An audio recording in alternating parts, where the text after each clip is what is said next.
Hello, everybody. Welcome back to another episode of Joe Patrick on football. Probably the only episode we're going to get out this week due to kind of just the Thanksgiving holiday, my schedule, et cetera, et cetera. But there are some things to talk about, and something that I wanted to use this podcast to kind of dig into is what actually is the Falcons' path to a playoff chance. I know it's a long shot, and I've obviously seen speculation about it on Twitter, especially after the Carolina Panthers lost on Monday Night Football last night. And there's a lot, to me, it seems like, of just open wondering about the situation and not a whole lot of actual clarity as to what exactly needs to happen and what the kind of path is for the Falcons to potentially find their way there. And it's not a great chance. Goes without saying that they're going to need to win the rest of their football games this regular season in order to make that happen. But if they do that, there is a path. And so anyway, it's more probably just for fun for us to kind of take a look at the rest of the schedule as it kind of unfolds for not just the Falcons but some of their division rivals as well, and kind of seeing what could play out there. But before we get into that, I do just kind of want to talk a little bit more about what Raheem Morris said in his press conference on Monday in the wake of the Falcons' 24-10 win over the Saints, and specifically about, I think the big question that a lot of people have right now, which is how this offense looked under Kirk Cousins, again, in this win, in an offense that looked a lot more normal, I think is the best way to phrase it, considering the Falcons were really the only team in the NFL that were utilizing pistol to the extent that they were. And obviously what we saw on Sunday was the team getting under center a lot more often and playing, using kind of more normal play action. There has been an increase in play action the last couple of weeks, as Raheem Morris alluded to. But I thought that in general, he was kind of muddying the water a little bit and not kind of wanting to be super clear on the reason exactly why the team changed. And we'll learn more about that as he speaks to media once again on Wednesday, as well as Zach Robinson is probably the best person to ask about why the Falcons offense did look the way that it looked. But, Raheem Morris, he tried to kind of skirt around some of the numbers a little bit. But, Ben Solak from ESPN put out a chart on X earlier this week that really kind of lays it out pretty starkly, which is that the Falcons were in pistol only 11% of the time against the Saints. And that is by far the lowest amount they've been in pistol all year long. The next fewest, the next least amount they've been in pistol this year was week 8, where they were in it 30.6% of the time. Oh, and that was the game where Kirk Cousins also played, and 30.6% is the second least that they've been in pistol.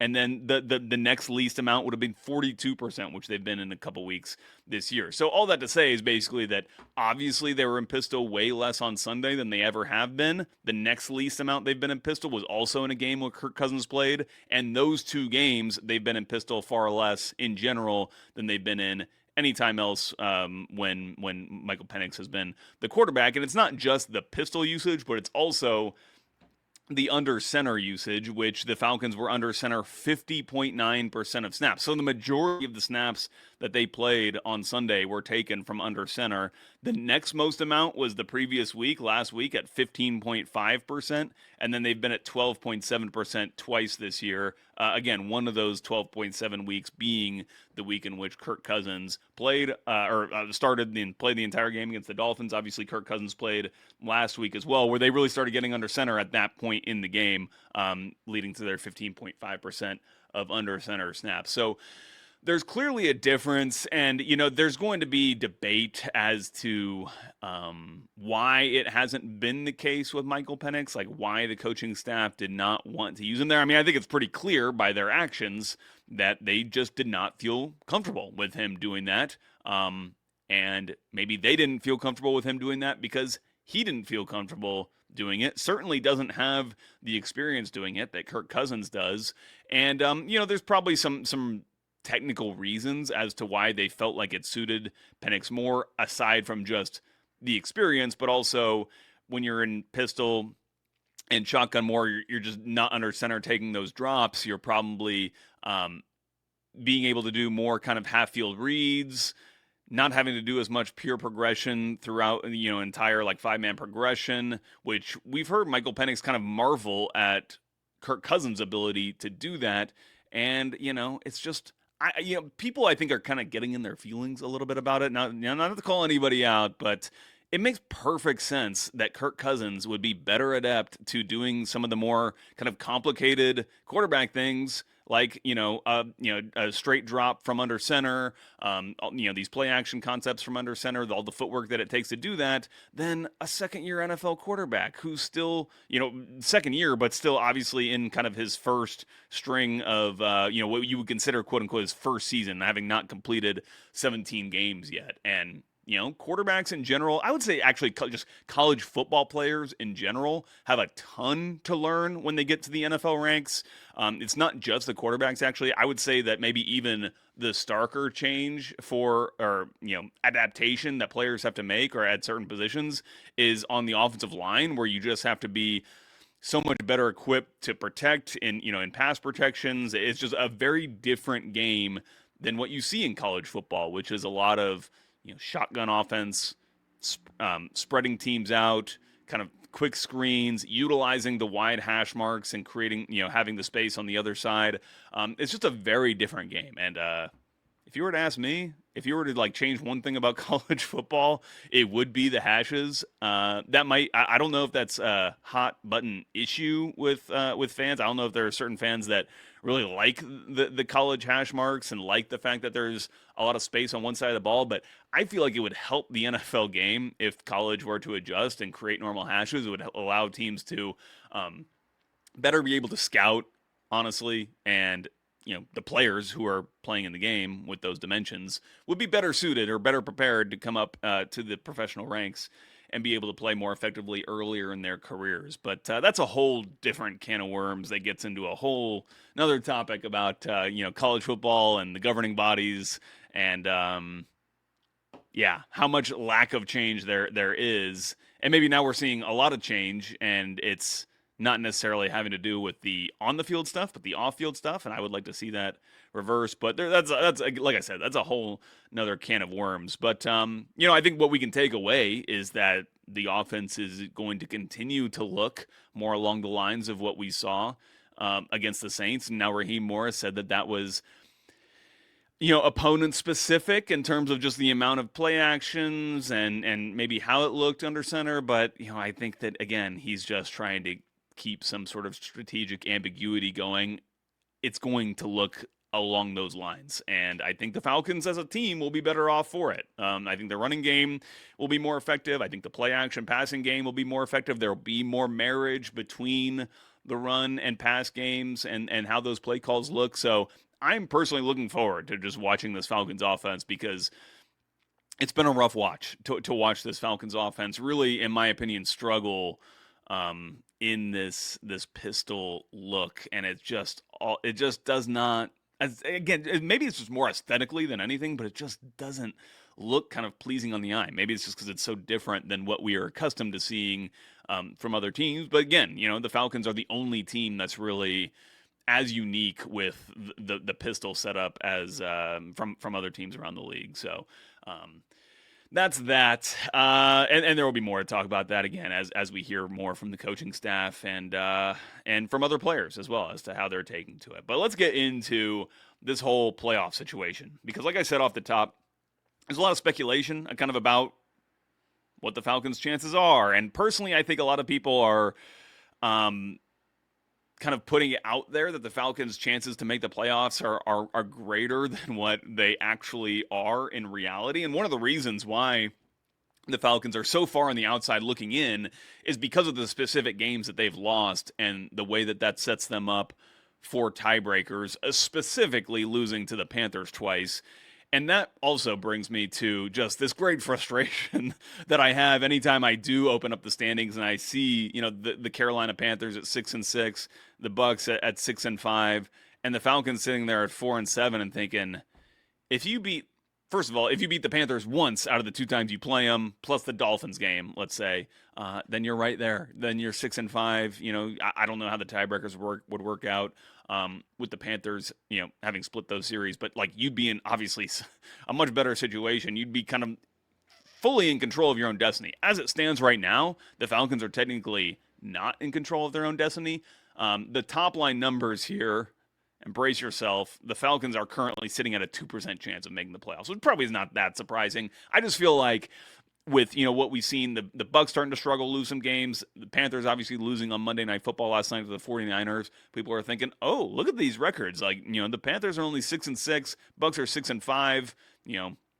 That's very catchable with the Falcons only 2 losses behind the Bucs, but really it's kind of more than that because of these tiebreaker situations. So the Falcons are at 2%, and that is up 1% from what they were heading into Monday Night Football. So, losses obviously for Tampa Bay and Carolina are going to help them, but the Falcons have an 80% chance to make the playoffs if they win out. So if they win the remainder of their 6 games, there's still a 1 in 5 chance that they don't make the playoffs, and we'll kind of get into some of the reasons why. So let's start week 13. Falcons play the Jets. Actually, let me. I'm going to pull up here where I'm getting these numbers, by the way, is from the Athletics Playoff Simulator, which is a great tool. And as we can see here are the Falcons' chances at 2%. But if we give them wins, again, we're having them beat all their opponents. If they win out, they actually have an 80% chance to make the playoffs. So, like, if the Falcons win out, before we take into account anything else that happens, everything else is kind of a coin flip up in the air, Falcons are probably making the playoffs. Now, is it realistic to win their next 6 games in a row, which would make 7 in a row total? It's not very likely, but, that's the reason why they're at 2% right now, but the fact that they'll probably make the playoffs if they do win all these games. The negative side of this is that this shows us that the Falcons are not really in control of their own destiny at this point. As we can see, there's still, if the Falcons were to win all the rest of their games, still a 1 in 5 chance that they don't make the playoffs at 10-7. So we'll leave those games, and now we're going to get into like week by week how things go. But I'd actually, I should tick all these off so that it doesn't kind of give us some misleading percentages as we get into things. Starting in week 13 this week, Thanksgiving week, against the Jets. Obviously, the Falcons, we're going to have the Falcons winning all their games. There's no point in kind of going through the numbers if you predict the Falcons to lose a game, because at that point, while it's not mathematically going to eliminate them again, it's at less than 1% if they lose the Jets. We know what that means. So we're going to give the Falcons wins in all these games in all these weeks as we go through them. Not because we necessarily think that's going to be the case, but obviously if they want to make the playoffs, that has to happen. So Falcons win. Rams and Panthers. Which way are we going with this? I think we have to go with the Rams, even though they're on the road. Obviously, the right column is the home team. Rams are 9-2. Rams are extremely good football team right now. Maybe the best football team in the NFL or the NFC as we speak. Cardinals versus Buccaneers. It's an interesting game considering the status of Baker Mayfield. Sounds like he's, could very well miss this week, even though the injury that he has is not long-term. Still could, even if he does play, we don't know how much that shoulder is going to affect him. Do we give it to the Cardinals? I'm not going to go there because this game is a 1 o'clock game with a West Coast team coming to the East Coast. That is mathematically against that West Coast team's favor. So we're going to go with the Buccaneers. So as we can see, Falcons win against the Jets does not change their chances to make the playoffs at all, even with the Panthers losing this week. And that would put these teams at what? I should be keeping track of this on paper, but it would put the Falcons at 5-7. The Panthers would be at 6-7 at this point, and the Buccaneers would be at 7-5. Moving on to week 14, the Falcons versus the Seahawks. We got to give the Falcons the win if they want to make the playoffs. And the Panthers, I believe, have a bye this week while the Saints play at the Buccaneers. I think given what we've seen from the Saints, Baker Mayfield likely to be healthier at this point in time, Got to give that one to the Buccaneers, also playing at home. Buccaneers have a really easy schedule on the way in. That's what's going to make things really difficult for the Falcons if they kind of catch fire like they have done the last several years toward the back half of the season. That's what's going to keep the Falcons out of the playoffs, most likely. But, Falcons' chances do tick up a little bit with another win here. Obviously, this is going to be a tough game against the Seahawks, by the way. Not that that really needs to be said all that much, but the Falcons got rolled by the Seahawks last year, even in a home game, which this game also will be. And again, a West Coast team coming to the East Coast for a 1 o'clock game really, really favors that East Coast team. But again, it was the same exact situation last year, and Seahawks rolled in that one. So they're going to have to maybe turn over Sam Darnold like he's shown a propensity to do these last couple of weeks, although he kind of got back on track last week. Week 15, big game with the Falcons up against the Buccaneers. Obviously, this is going to feel, if we get to this point, if things have played out like this is going to feel like a must-win game, but they're all must-win games for the Falcons at this point. So it doesn't really matter all that much that it's against the Buccaneers, and it would certainly probably seal their fate if they were to lose it. So give the Falcons the win, and then the Carolina Panthers play at the New Orleans Saints. The Saints have already beaten the Panthers this year, playing in Carolina. And this, which way do we want to go with this? Saints or Panthers? Saints or Panthers? Who knows? Let's give it to the Panthers. Just for like a worst case scenario type of thing. The path is not going to be easy for the Falcons. So let's go ahead and give that one to the Panthers as we move into Week 16, where the Falcons play the Arizona Cardinals. Obviously, Falcons need to win. Okay. And let's see, Tampa Bay plays at Carolina. So this is the first of 2 games that these 2 teams will be playing against each other in the final 3 weeks of the season. And from what I've seen, again, in my first go-through of this, I went through just kind of playing around on the simulator before I started recording here. I'd always been under the impression that the Falcons were basically going to need this to be a split in these last 2 games between the Tampa Bay Panthers, or Tampa Bay Buccaneers and the Carolina Panthers. It's looking more like the Falcons just need the Panthers to win at least one of the 2, but the Panthers could potentially even win both of these games, and that would be better for the Falcons. If the Buccaneers win both of these games, in fact, let's just hit Buccaneers there and then go to the final week of the season before we've even put in a Falcons result. Well, actually, I guess we need to put in the Falcons winning to give us an accurate reflection. So again, we're looking at if the Falcons win out and the Buccaneers win both of these games, the Falcons are still going to have a less than 50-50 shot at making the playoffs. So let's untick those. So actually, since we just kind of covered that aspect of it, let's give this one to the Panthers. They are playing at home. The Panthers are going to have playoffs on the line for them as well. So let's give that one to the Panthers in Week 16 as we go into Week 17. As we're going to see, in terms of playoff odds, the Week 17 game that the Falcons have against the Rams is going to be kind of the most critical of all the games that they play. And obviously, the games are going to get more critical as you get toward the end of the season. It's going to be kind of more and more win or be out of the playoff situations. But this is going to be an important one. And there is the potential that the Falcons could be benefited by this game being on Monday Night Football. Now, it's on Monday Night Football right now. I believe that this game could potentially be flexed out. But if the Falcons are winning all these games and have a chance to make the playoffs, it probably wouldn't get flexed out of this spot. Don't remember off the top of my head how much lead time the NFL needs in order to be able to do that. But the other thing that is potentially benefiting the Falcons here playing on Monday Night Football is, all the Sunday games have been played to this point. So there's really only 1 week of games left before this game gets played. And with the Rams at 9-2 right now, we've already got them winning some more games against some of these division rivals on the way here. This could potentially be a game that the Rams don't even need to win. And they have an aging quarterback, so it could benefit them to potentially give Matthew Stafford a rest. Again, if there's nothing kind of riding on this result for them, or potentially some other players. So, and we saw a circumstance like this happen with the Falcons in the last week of the season in 2022 when the Desmond Ridder-led Falcons beat the Tom Brady-led Tampa Bay Buccaneers. But that was largely because Tampa Bay benched Tom Brady in the second half of that game. So we give the Falcons the win over the Rams here. Bucks and Dolphins is going to also be a big one.